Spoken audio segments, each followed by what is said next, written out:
প্রিয় শিক্ষার্থীরা, আশা করি সবাই খুব ভালো আছো, সুস্থ আছো। আমি লাভলি প্রধান কচিকাচা একাডেমির আজকের অনলাইন ক্লাসে তোমাদের সাথে আলোচনা করব কনভার্সন অফ সেন্টেন্সেস, অর্থাৎ বাক্যের পরিবর্তন নিয়ে।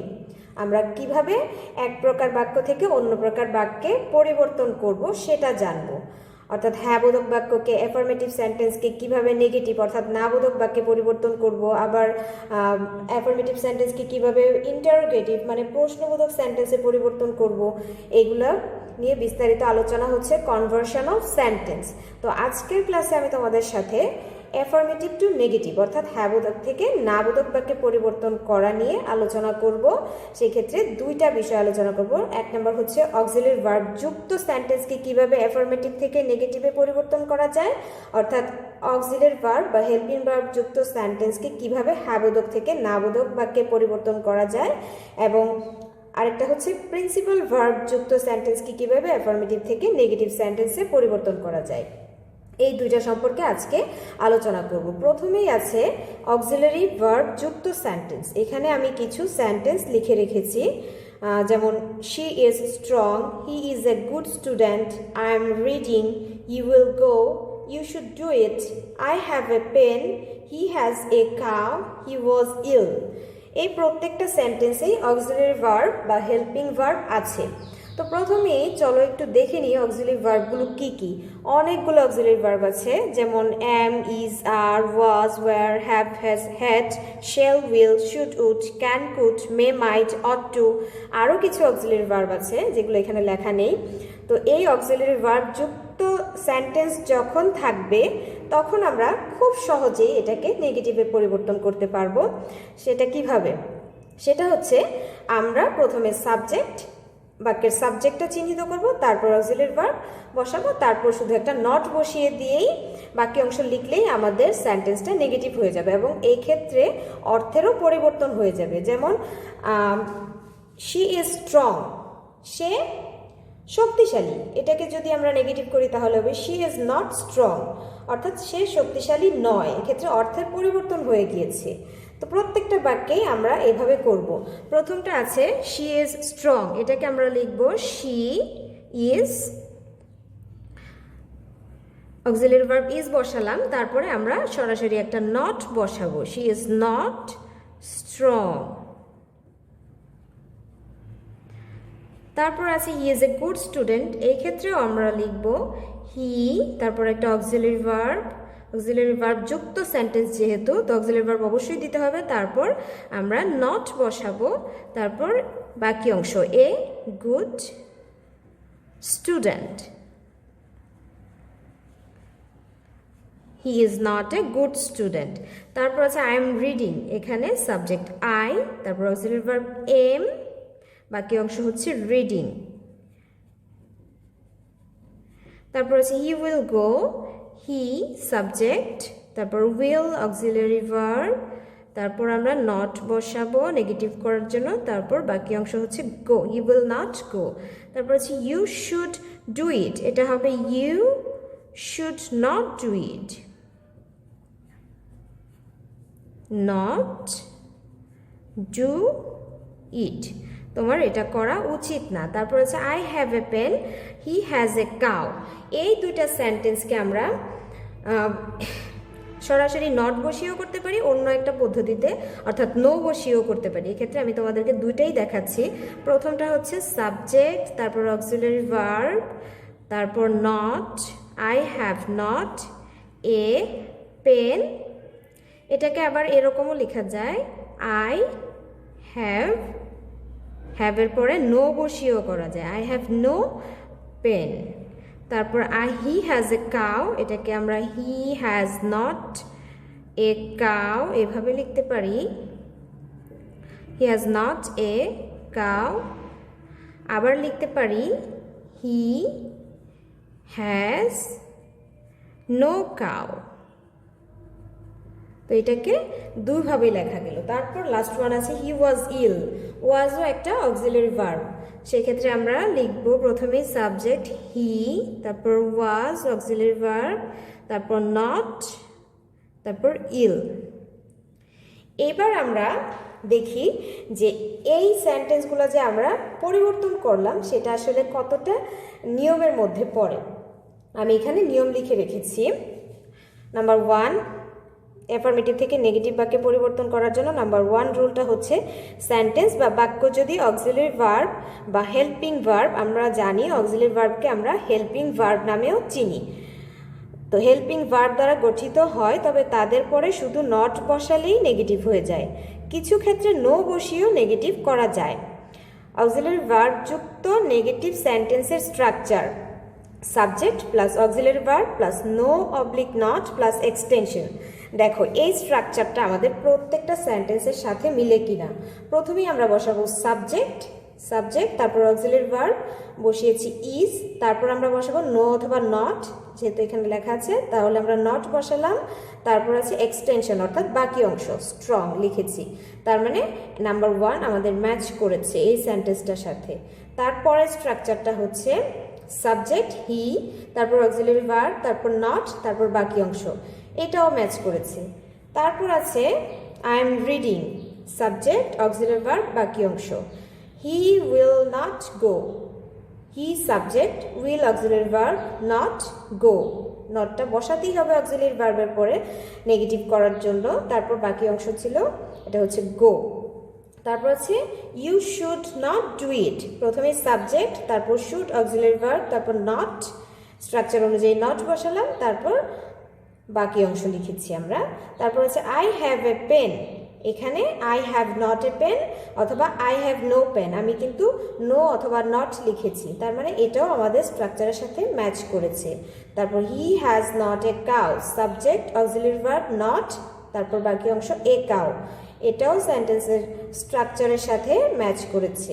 তারপর he has no cow, no লিখেও আমরা এটাকে নেগেটিভ করতে পারি।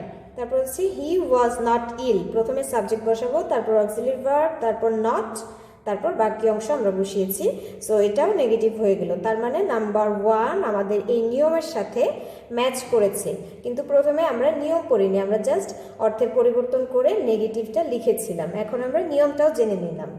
তারপর আমরা আলোচনা করব প্রিন্সিপাল ভার্ব যুক্ত সেন্টেন্সকে কিভাবে নেগেটিভ করা যায় সেটা নিয়ে।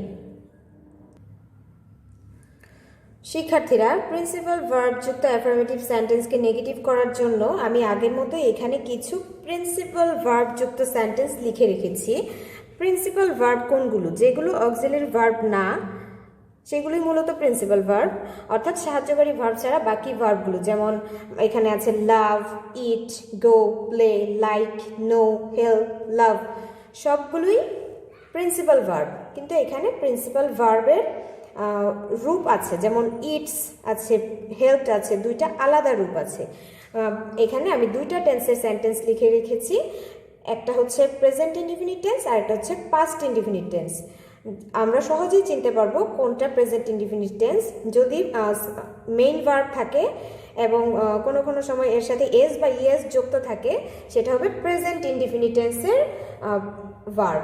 আর যদি ভার্বের সাথে ডি, ইডি বা টি যুক্ত থাকে, অর্থাৎ ভার্বের পাস্ট ফর্ম থাকে, তাহলে আমরা বুঝতে পারবো যে এটা পাস্ট ইনডিফিনিট টেন্স, অর্থাৎ ভার্বের পাস্ট ফর্ম থাকলে পাস্ট ইনডিফিনিট টেন্স, ভার্বের প্রেজেন্ট ফর্ম থাকলে সেটা প্রেজেন্ট ইনডিফিনিট টেন্স।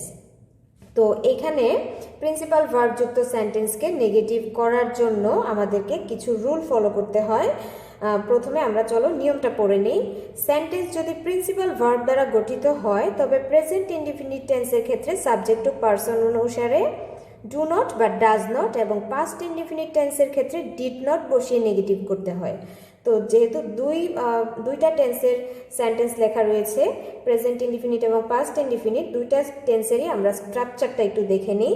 সাবজেক্ট যদি প্রেজেন্ট ইনডিফিনিট টেন্সের ক্ষেত্রে সাবজেক্ট যদি থার্ড পারসন সিঙ্গুলার নাম্বার হয় তবে স্ট্রাকচার হবে এরকম: subject plus does not plus verb plus extension, যদি subject third person singular number হয়।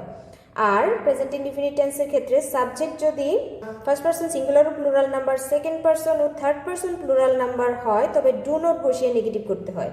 অর্থাৎ সাবজেক্ট ফার্স্ট পারসন মানে I, first person singular number I ও প্লুরাল নাম্বার অর্থাৎ we, I we, second person you, এগুলো যদি থাকে তাহলে আমরা ডু নট বসিয়ে নেগেটিভ করব, এবং থার্ড পারসন প্লুরাল নাম্বার যদি থাকে সেই ক্ষেত্রেও আমরা ডু নট বসিয়ে সাবজেক্টের পরে ডু নট বসিয়ে নেগেটিভ করব। তো প্রথমেই চলো আমরা এই সেন্টেন্সগুলোকে একটু নেগেটিভ করার চেষ্টা করি, তারপর স্ট্রাকচারটার সাথে মেলাবো। প্রথমেই আছে আই লাভ মাই মাদার। যেহেতু ভার্বের মেইন ফর্ম দেওয়া আছে, অর্থাৎ মূল ভার্ব দেওয়া আছে, এটা প্রেজেন্ট ইনডিফিনিট টেন্সের একটা সেন্টেন্স। এটাকে নেগেটিভ করতে হলে আমাদেরকে ডু নট বা ডাজ নট ব্যবহার করতে হবে, অর্থাৎ ধার করতে হবে। যেহেতু এখানে হেল্পিং ভার্ব বা অক্সিলারি ভার্ব নেই, সেক্ষেত্রে আমাদেরকে একটা হেল্পিং ভার্ব ধার নিতে হবে। এখানে আমরা কি ধার নিব? এখানে লেখা ছিল সাবজেক্ট যদি ফার্স্ট পারসন সিঙ্গুলার ও প্লুরাল নাম্বার হয়, মানে আই কিন্তু ফার্স্ট পারসন সিঙ্গুলার নাম্বার, তাহলে ডু নট ধার নিতে হবে আমাদেরকে। তাহলে লিখতে হবে আই ডু নট, তারপর লিখব মূল ভার্ব, অর্থাৎ ভার্ব লিখব আমরা এই ভার্বটা, মূল ভার্বটা হচ্ছে love. I do not love my mother. I love my mother, এটাকে নেগেটিভ করলে হবে I do not love my mother. দেখো স্ট্রাকচারের সাথে মিলে কিনা। প্রথমেই subject first person singular number, সেই জন্য আমরা ডু নট ধার নিয়েছি, লিখলাম ডু নট। তারপর ভার্ব, অর্থাৎ মূল ভার্ব লিখতে হবে লাভ, তারপর আছে বাকি অংশ এক্সটেনশন মাই মাদার। তারপর আছে হি ইটস রাইস।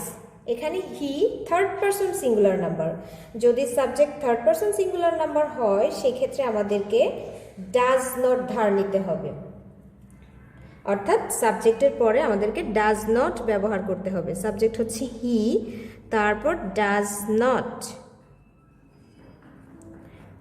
নট, তারপর আমাদেরকে লিখতে হবে ভার্ব, অর্থাৎ মেইন ভার্ব। ইটস লেখা আছে, এটার মেইন ভার্ব হচ্ছে eat. He does not eat rice, rice হচ্ছে বাকি অংশ।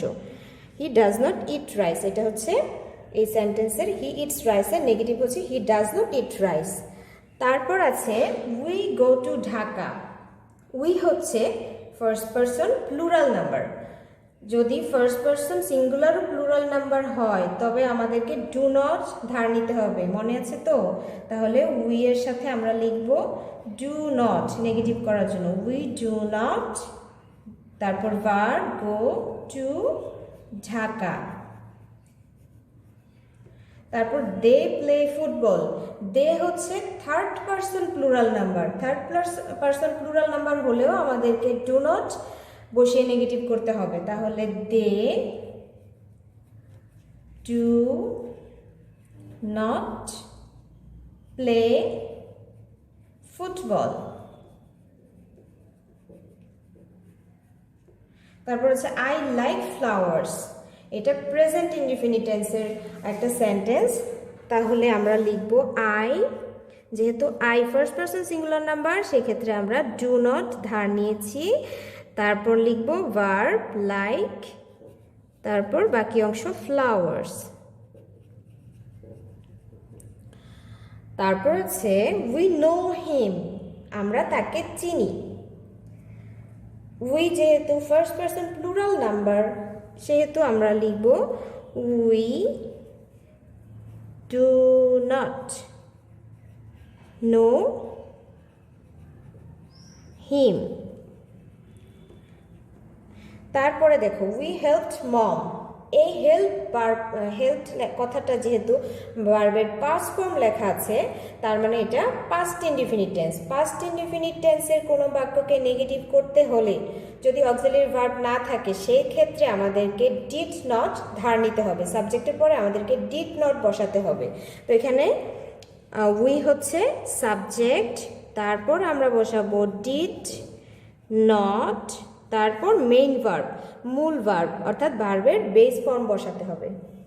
তো হেল্পের মেইন ভার্ব হচ্ছে বেস ফর্ম হচ্ছে হেল্পড, এর বেস ফর্ম হচ্ছে help. We did not help mom, আমরা মাকে সাহায্য করিনি। তারপর আছে সুলতান লাভড চিলড্রেন, সুলতান শিশুদের ভালোবাসতেন। এটাও পাস্ট ইনডিফিনিট টেন্সে লেখা আছে। এই বাক্যটাকে নেগেটিভ করতে গেলেও আমাদেরকে ডিড নট বসাতে হবে। এই ক্ষেত্রে পাস্ট ইনডিফিনিট টেন্সের ক্ষেত্রে কিন্তু পার্সন কোনো ম্যাটার না, সাবজেক্ট যাই হোক না কেন আমরা ডিড নট বসিয়ে নেগেটিভ করব, অর্থাৎ সাবজেক্টের পরে আমরা সরাসরি একটা ডিড নট বসাবো। এখানে সাবজেক্ট হচ্ছে সুলতান, সুলতান, তারপরে লিখব did not, Sultan did not, তারপর মূল ভার্ব লাভড এর মূল ভার্ব হচ্ছে লাভ, সুলতান ডিড নট লাভ চিলড্রেন। এক্ষেত্রে কিন্তু অর্থের পরিবর্তন হয়ে গিয়েছে।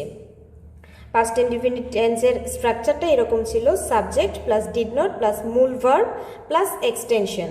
তো আমাদের এই স্ট্রাকচারটার সাথে এই সেন্টেন্সটা কি ম্যাচ করেছে? প্রথমে সাবজেক্ট বসিয়েছি, তারপর ডিড নট, তারপর মূল ভার্ব মানে লাভ, লাভডের মূল ভার্ব হচ্ছে লাভ, তারপর চিলড্রেন বাকি অংশ বসালাম। তো আশা করি শিক্ষার্থীরা এই ভিডিওটা দেখার পরে তোমাদের এই অ্যাফার্মেটিভ থেকে নেগেটিভ করার জন্য অক্সিলারি ভার্ব যুক্ত সেন্টেন্স এবং প্রিন্সিপাল ভার্ব যুক্ত সেন্টেন্স, দুই প্রকার সেন্টেন্সই আর কোনো ঝামেলা থাকবে না, তোমরা সহজেই অ্যাফার্মেটিভ টু নেগেটিভ করতে পারবে। আর সবাই বাসায় ভিডিওটা দেখবে, সেন্টেন্সগুলো বেশি বেশি সেন্টেন্স নিয়ে প্র্যাকটিস করবে, আর সবাই খুব ভালো থাকবে, সুস্থ থাকবে। ধন্যবাদ সবাইকে।